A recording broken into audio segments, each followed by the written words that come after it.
देखिए next question, एक वृत्त में व्यासों की संख्या हो सकती है 1, 2, 4 या अनंत। देखिए ये वृत्त है, वृत्त में व्यास की संख्या क्या हो सकती है, अनंत हो सकती है ना। तो राइट आंसर हो जाएगा आपका फोर्थ, अनंत। अब देखिए नेक्स्ट क्वेश्चन, निम्नलिखित में से कौन सी संख्या परिमेय संख्या नहीं है।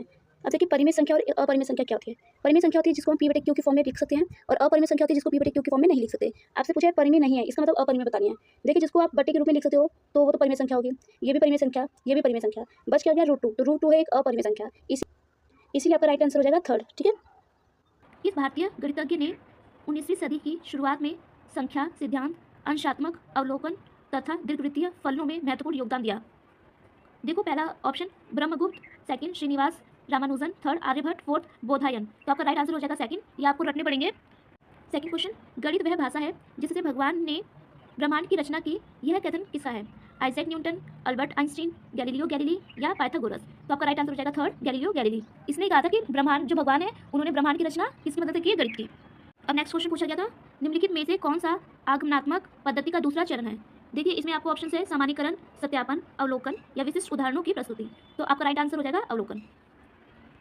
नेक्स्ट क्वेश्चन, एक विवृत वाक्य Px के निषेध का सत्य समूह क्या दर्शाता है। ऑप्शन सार्वभौमिक समूह, U तथा Px का संघ, ऑप्शन सेकंड Px तथा U का सर्वनिष्ठ, ऑप्शन थर्ड Px के सत्य समूह का पूरक, ऑप्शन फोर्थ Px के समूह का सत्य समूह। तो राइट आंसर आपका हो जाएगा थर्ड, Px के सत्य समूह का पूरक।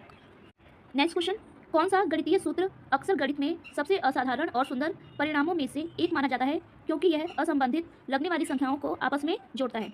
ऑप्शन 1 पाइथागोरस प्रमेय, ऑप्शन 2 आयलर सर्वसमीका, ऑप्शन थर्ड फर्मा का अंतिम प्रमेय, ऑप्शन फोर्थ न्यूटन का गुरुत्वाकर्षण नियम।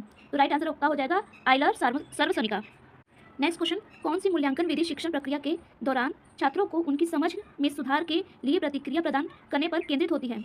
ऑप्शन ए संकलनात्मक मूल्यांकन, ऑप्शन 2 पूर्वानुमानात्मक मूल्यांकन, ऑप्शन थर्ड प्रारूपिक मूल्यांकन, ऑप्शन फोर्थ नैदानिक मूल्यांकन। तो आपका राइट आंसर हो जाएगा थर्ड, प्रारूपिक मूल्यांकन। नेक्स्ट क्वेश्चन, हिल्डा टाबा के अनुसार अवधारणा निर्माण प्रक्रिया में पहला चरण कौन सा है। ऑप्शन 1 वर्गीकरण, ऑप्शन 2 समूहों के लिए लेबल विकसित करना, ऑप्शन थर्ड अवलोकन तथा प्रारंभिक डाटा की पहचान करना, ऑप्शन फोर्थ निष्कर्ष निकालना। तो आपका राइट आंसर हो जाएगा थर्ड, अवलोकन तथा प्रारंभिक डाटा की पहचान करना। नेक्स्ट क्वेश्चन देखिए, CLA कक्षा में शिक्षक की कौन सी जिम्मेदारी नहीं है, मतलब 3 आंसर सही है, एक गलत आपको पहचानना है। ऑप्शन 1 कार्यों की संरचना और लक्ष्यों का निर्धारण, ऑप्शन सेकंड समूहों का आकार व चयन तय करना, ऑप्शन थर्ड व्यक्तिगत व समूह कार्य के लिए पुरस्कृत करना, ऑप्शन फोर्थ छात्रों को बिना किसी संरचनात्मक या स्वतंत्र रूप से काम करने देना। तो आपका राइट आंसर हो जाएगा फोर्थ, क्योंकि जिम्मेदारी नहीं है, तो ये आपका गलत आंसर हो जाएगा और आपसे गलती पूछा है। बाकी जो 3 क्वेश्चन से ऊपर के फर्स्ट सेकंड थर्ड ये सही है, बट आपको गलत पूछा गया है, इसलिए आप फोर्थ लगाओगे।